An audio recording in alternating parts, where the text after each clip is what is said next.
Food is culture. Food is a way we all come together and share experiences. Food is something we share and connect with people. And I believe desserts are a huge part of that. Like going over to a friend's house and bringing a cheesecake or a pie. It's a great feeling, and have people enjoy that. You don't want to have to bring that and say, no, I can't have any. Hello, everyone. It has been way too long. I think the last episode I posted was back in January, and now we are almost at the end of June. This year is flying by, yet going so slowly at the same time. That's how I feel. I don't know if anybody else feels that way. And I know I've been gone for a long time. That wasn't my intention. I've been dealing with a lot, and I wanted to do this episode and kind of catch you up on what's going on, what's going to be happening with the Dessert Island, and talk about some new, exciting things that are going to be coming up. I guess the biggest thing that's happened in the last few months for me is I got diagnosed with type 2 diabetes in April.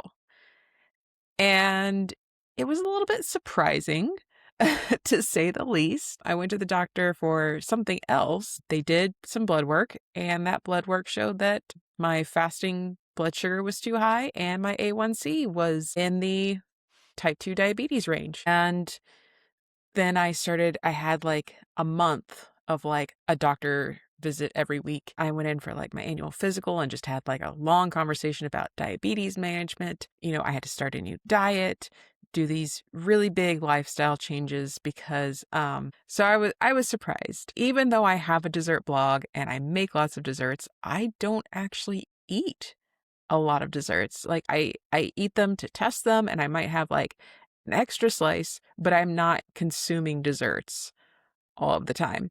In fact, a few years ago, after I started this career as a recipe developer and food photographer, I actually didn't want to eat all of the sugary things all of the time.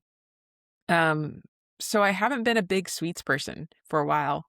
But I do like easy lunches. I like easy dinners. So my husband and I, we ate a lot of rice. I ate a lot of like kind of frozen noodles or instant noodles, some like lean cuisine, stuff like that. So processed or ultra processed food. I have a weakness for hot Cheetos. They're so good, and I miss them so much. So I was eating a lot of processed and ultra processed foods, and I believe that's kind of what led to my diabetes developing. Because diabetes isn't just about sugar, or it's not about just consuming sugar, I should say.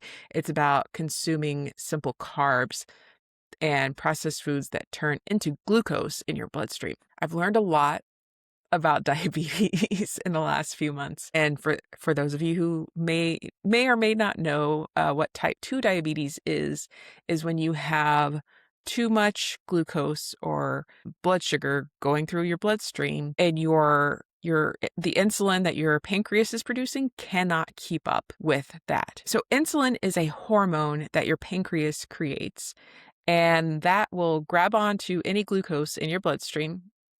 And that insulin acts as a key to unlock those cells, and it will take the glucose and take it into those cells. And then they will store those in your muscles, the fat, or your liver. However, if you have a lot of glucose in your blood and the insulin starts working overtime, sometimes those cells stop being resistant to the insulin. So they're not going to unlock for that glucose to go into those cells. So that blood sugar is just running through your veins. And then your pancreas is working overtime, trying to produce more insulin. And eventually, like, that insulin is either going to be no good, either the cells aren't going to respond to it, or your pancreas is just going to not be able to produce enough for all the blood sugar that's in your bloodstream.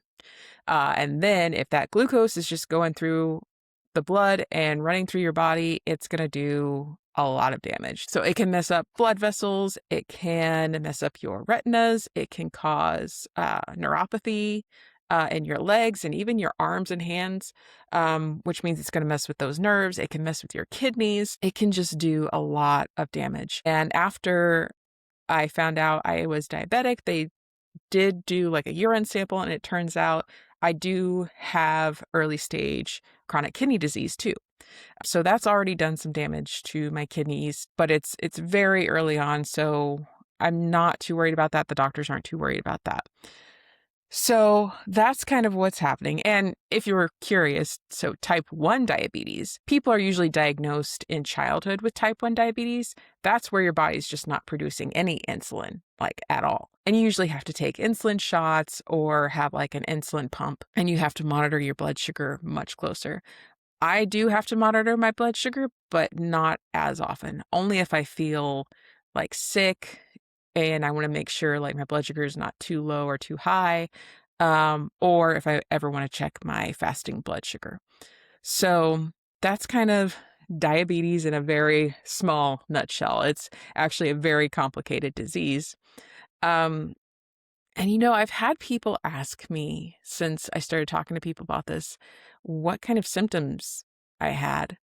Um, I didn't really have, I mean, hindsight's 2020. I look back and I think I do notice some symptoms, but the symptoms weren't really like, oh my gosh, I have diabetes. Like I had no idea. Um, eh, the symptoms of diabetes are just fatigue, which fatigue is a symptom of a lot of things. And I feel like I'm always tired. So I didn't really think about not having a lot of energy. There's also weight loss can be like unexpected weight loss can be a symptom, which I kind of had that last summer. I randomly just dropped 10 pounds. And yeah, there's not really any other big symptoms. Like you could have like sores or wounds that aren't healing very quickly. Um, Tingling or numbness in your legs or your hands, which can be a sign of neuropathy, stuff like that. But there weren't any glaring signs that I thought I was diabetic. Another thing to note about diabetes, because it was a little hard for me to process because I'm somebody who's been overweight or obese my whole life, I feel like, and I've always struggled with my weight. Like I lost a lot of weight back in 2019, and then I gained it all back after COVID. And I was also on some antidepressants, which made me hungry all the time. So I gained like an extra 20 pounds on top of all of the weight I'd already lost. Plus, I didn't want to be like seen as this dessert blogger who has diabetes, and people just be like, of course she has diabetes. She eats all these desserts all the time, which I don't. We also had some other things going on at the time. So it was just like, when it rains, it pours. So just all this bad news that was happening. And so it was hard for me to process at the time my diagnosis and what was happening. And then, on top of that, I'm getting referred to these specialists. I'm having to make decisions about going on meds and also having to figure out a whole new lifestyle. I'd already started going to the gym like the week before, but now I've been going to the gym like 4 to 5 days a week for the past like 10 weeks. And so that's a big deal because now I have to carve out time in my day, which is like an hour and a half, to go to the gym and work out and then make sure the workouts I'm doing are beneficial because I have to do a lot of weight training. The thing with diabetes and also with the meds I'm on, they're not great for muscle at all. Also, when you're trying to lose weight, you could potentially lose muscle mass instead of fat. So I have to make sure that I am doing enough weight training to maintain my muscle as well as eating enough protein. So there were all of these things happening at once. It was very overwhelming. It was a lot of information. I found out I had to get like a pneumonia vaccine because diabetes people are really susceptible to pneumonia and it can be fatal. So learning about that, learning about kidney disease, on top of keeping an eye on my blood sugar, I also have to keep an eye on my blood pressure and make sure I'm not eating too much sodium because that can cause high blood pressure. So it was a lot. And that was like April and May. So once June came around, it kind of all started to kind of settle down. And I am on some meds now. So I am now taking a GLP-1. It's tirzepatide under the name of Mounjaro. And that was another thing I'm not a big meds person. When I was having issues with depression, it took me a while to admit that I needed to go on an antidepressant. So when I talked to the weight management team, they made the decision all up to me. But because I am 40 now, I knew the weight loss was going to be a little bit harder than it was when I lost all the weight before in 2019. So yeah, I agreed to go on a GLP-1, but tirzepatide kind of works in two ways. So it's a GLP-1 and a GIP. And what it does is the GLP-1 part is going to actually slow down my digestion and make it so I feel more full. And so I'm not going to be eating as much as I used to. Now, that will also help cancel out any food noise. Food noise is a term I just heard when I was researching all this GLP-1 stuff. It's that little voice in your head when you're like, either super hungry or even if you've just eaten and you're like, you know what? I could really go for some nachos right now. Nachos are like the thing I was always craving. That or hot Cheetos. And that voice will not go away until you get those nachos or those hot Cheetos. And if you listen to other people's stories and experiences with GLP-1s, they'll talk about that, how the food noise just is gone. And that's true. You don't think about food the same way at all. Now, the GIP aspect of tirzepatide is that it actually helps control the blood sugar. The liver has something called a glycogen storage. So it's going to store some glucose. And then sometimes, especially in the mornings, it's going to release that glucose into your bloodstream. Like I think I read between 4 a.m. and 8 a.m., your liver will release this blood sugar into your stream to help get ready to wake you up. And so that's why like fasting blood sugar can be so high, is because in the mornings, it'll release all of that before you've even eaten. So what the GIP part of the Mounjaro does is it tells the liver, no, don't release that. So it helps control that. It's going to help control my blood pressure, which helps with my kidneys. So it really is an all-round drug. And it does help with weight loss because I'm not eating as much. By the way, I need to mention this. I am not a doctor. I am not a dietitian. I'm not a specialist of any kind. This is just my opinion and my experience with diabetes and GLP-1s. And so I wanted to talk about that today, but this is not any sort of medical advice. Please, if any of this resonates with you, talk with your doctor, see a dietitian. Don't take this as medical advice from me. Just want to put that out there, okay? So anyways, now that I've said that about GLP-1s, how do I feel about them now?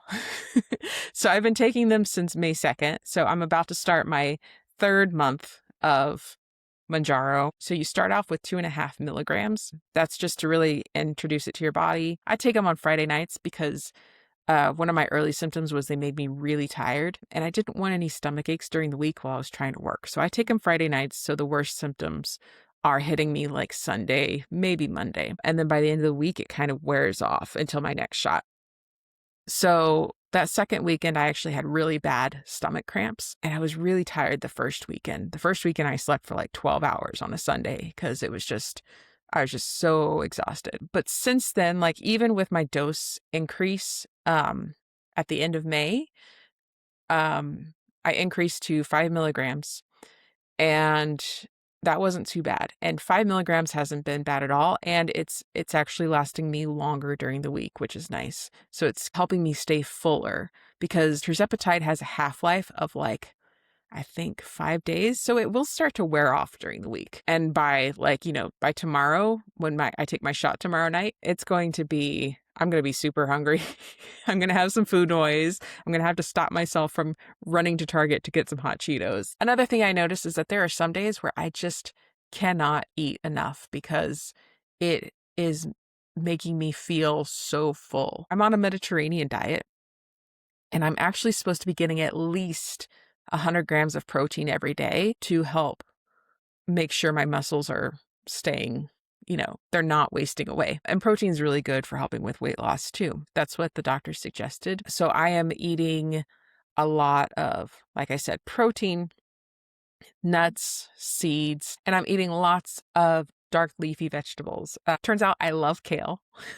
Kale salads are like amazing to me right now. There's also lots of like different proteins I'm eating. Non-fat Greek yogurt, cottage cheese, hard-boiled eggs, chicken, fish is really good for me. Chickpeas or chickpea pasta. That's been really good. I get some carb balance tortillas, and they're really easy to find. And I'll make some black bean burritos with those. Black beans are amazing. I will still keep eating a little bit of cheese, not a lot, but mostly I'm staying away from simple carbs. Those are going to be the things that are going to spike my blood sugar and keep it high. So that's really, I do eat fruit. Like I do eat apples and bananas. I like to do some berries. I eat some Fiber One cereal because I do need a lot of fiber in my diet. And I also do some protein shakes too. So that's kind of been my diet. Some days I don't want to eat anything, or I just want something like super plain. Like I'll just do a small bowl of cottage cheese with some chia seeds on it or something. So needless to say, GLP-1s are not for the faint of heart, like at all. If they have interested you and you think that they might help you, like please talk to your doctor about them. I think that they can help. I think that they are beneficial, but they do take a little bit of an adjustment period. I'm sure I'm going to have to increase my dose soon because even though the weight loss aspect for me is working really well, they want to make sure that my blood sugar is still under control. So that's my experience with GLP-1s. So what does all of this have to do with desserts and the dessert island? Am I throwing in the towel and saying desserts are bad? Not at all. Am I switching everything over to diabetic friendly, sugar-free, low-carb desserts? Absolutely not. There are going to be some recipes that I'm already thinking about and planning that are going to be lower carb, maybe with a sugar substitute. When you have diabetes, you do have to pay attention to the things that you eat, but you don't have to eliminate everything. I mean, again, talk to your doctor. I'm not a medical professional at all, and this is just my opinion and my experience. But there are ways that you can still enjoy regular desserts without it being detrimental. Portion size is a huge factor, and this is something I learned back in 2019. So I am on Weight Watchers. I was on Weight Watchers then. Now I use it just to track my food and my macros, because the macros, the protein, the fiber, carbs, all of that have become really important for me. But it is very helpful for me.